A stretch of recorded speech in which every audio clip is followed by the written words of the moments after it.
అండి కొత్తగా నియమితులైనటువంటి ఉపాధ్యాయులందరూ కూడాను లీప్ యాప్ ద్వారా అటెండెన్స్ని నమోదు చేయవలసి ఉంటుంది. అందుకోసం మీకు ప్లేస్టోర్ నుంచి లీప్ యాప్ ఎలా డౌన్లోడ్ చేసుకోవాలి, ఎలా ఉపయోగించాలనేది యూజర్ మాన్యువల్ కూడా పంపించడం జరిగింది. ప్లేస్టోర్ లింక్ కూడా షేర్ చేయడం జరిగింది. మీరు ప్లేస్టోర్ నుంచి లీప్ యాప్ని ఇన్స్టాల్ చేసుకున్న తర్వాత మీ మొబైల్లో ఇలా లీప్ ఐకాన్ కనిపిస్తుంది. అలా లీప్ ఐకాన్ మీద మనం దాని మీద క్లిక్ చేయగానే ఇలా ఓపెన్ అవుతుంది. ఇలా లీప్ యాప్ని ఎప్పుడైనా సరే ఓపెన్ చేసుకునే ముందు లొకేషన్ ఆన్లో ఉందో లేదో చెక్ చేసుకోవాలి. ఇలా లొకేషన్ ఆన్లోనే ఉంచుకోవాలండి. ఇక్కడ మనకి లీప్ యాప్ ఓపెన్ చేసిన తర్వాత ఇక్కడ మనకి స్టూడెంట్ డిపార్ట్మెంట్ కనిపిస్తుంది. ముందుగా డిపార్ట్మెంట్ మీద మనం క్లిక్ చేయాలి. ఇక్కడ లీప్ యాప్ కొత్తగా మనం ఇన్స్టాల్ చేసాం కాబట్టి మొబైల్లో కొన్ని పర్మిషన్స్ అడుగుతుంది. ఆ పర్మిషన్స్ అన్నిటినీ అలో చేయాలి.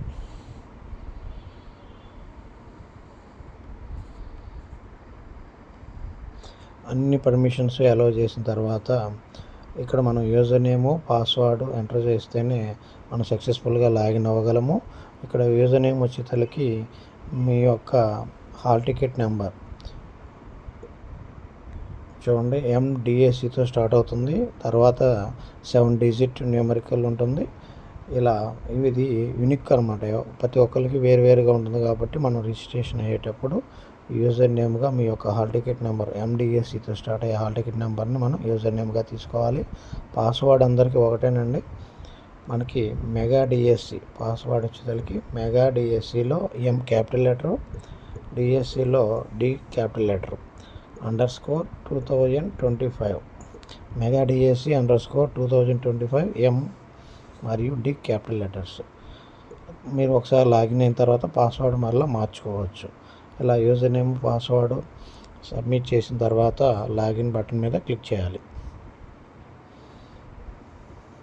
లాగిన్ అయిన తర్వాత ఇక్కడ మనకి యూజ్ లాగిన్ మీద క్లిక్ చేస్తాం.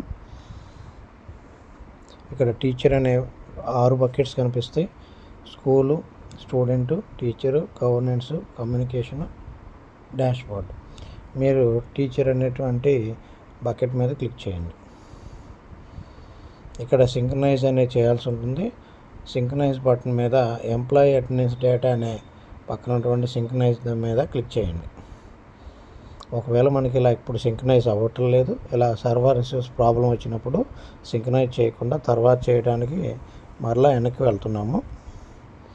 ఇలా ఒకసారి వెనక్కి రండి. ఇలా టీచర్ బకెట్ దగ్గర మళ్ళీ వచ్చాము. సింక్రనైజ్ అయితే చేయలేదు. యాక్చువల్గా ఇప్పుడు సింక్రనైజ్ అవ్వలేదు కాబట్టి టీచర్ దగ్గర మళ్ళీ వస్తున్నాం. ఇక్కడ టీచర్ దగ్గరికి వచ్చినప్పుడు టీచర్ సర్వీసెస్లోకి వెళ్ళండి.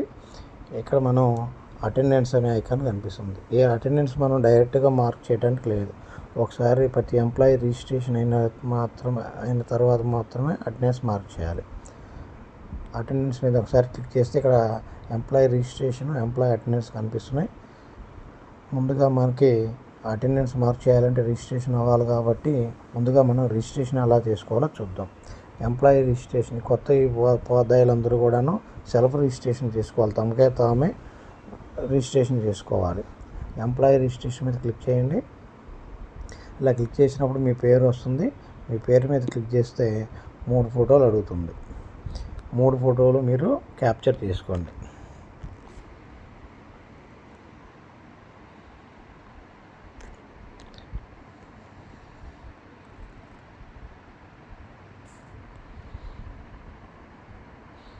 మూడో ఫోటోకు లొకేషన్ తీసుకుంటుంది. 3 ఫోటోలు సబ్మిట్ చేసిన తర్వాత క్యాప్చర్ చేసిన తర్వాత సబ్మిట్ బటన్ మీద క్లిక్ చేయండి. అలా రిజిస్ట్రేషన్ సక్సెస్ఫుల్లీ కంప్లీట్ అవుతుంది. ఇప్పుడు మనం టీచర్ సర్వీసెస్లోకి వెళ్ళి అటెండెన్స్లోకి వెళ్ళి ఎంప్లాయీ అటెండెన్స్ మార్క్ చేస్తే మనం సింక్రనైజ్ చేసుకోలేదు కాబట్టి అటెండెన్స్ మార్క్ చేయలేము. అందుకని మరలా మనం బ్యాక్ వచ్చి సింక్రనైజ్ చేసుకుందాం ఒకసారి. ఇక్కడ సింక్రనైజ్ చూడండి, ఇంటూ సింబల్ ఉంది, అంటే సింక్రనైజ్ కాలేదని అర్థం. ఎప్పుడైతే మనం దాని మీద ఇంకోసారి క్లిక్ చేస్తామో టిక్ మార్క్ వచ్చిందంటే సింక్రనైజ్ అయిపోయింది. మనం అలా అటెండెన్స్ డేటాని రిజిస్ట్రేషన్ డేటాని రెండు సింక్రనైజ్ చేసుకోవాలి. ఎప్పుడైతే మనం సింక్రనైజ్ చేసామో అప్పుడు మనం చక్కగా టీచర్ సర్వీసెస్లోకి డైరెక్ట్గా వెళ్ళొచ్చు. లేకపోతే ఇక టీచర్ బకెట్లోకి వెళ్ళి టీచర్ సర్వీసెస్లో అటెండెన్స్లో ఎంప్లాయీ అటెండెన్స్ దాని మీద క్లిక్ చేసి అటెండెన్స్ మార్క్ చేయొచ్చు. లేదనుకుంటే మనకి క్విక్ యాక్సెస్లో ఫస్ట్లోనే బకెట్స్ కింద క్విక్ యాక్సెస్లో ఎంప్లాయీ అటెండెన్స్ అని ఉంది. దీని మీద క్లిక్ చేసినా కానీ డైరెక్ట్గా మనం అటెండెన్స్ని మార్క్ చేయొచ్చు. ఇక్కడ ఉన్నటువంటి కెమెరా సింబల్ మీద క్లిక్ హియర్ అనే దాని మీద క్లిక్ చేస్తే మనం ఇమేజ్ క్యాప్చర్ చేస్తాం. ఇక్కడ సబ్మిట్ ఇన్ టైం మీద క్లిక్ చేస్తే అటెండెన్స్ అనేది క్యాప్చర్ అవుతుంది.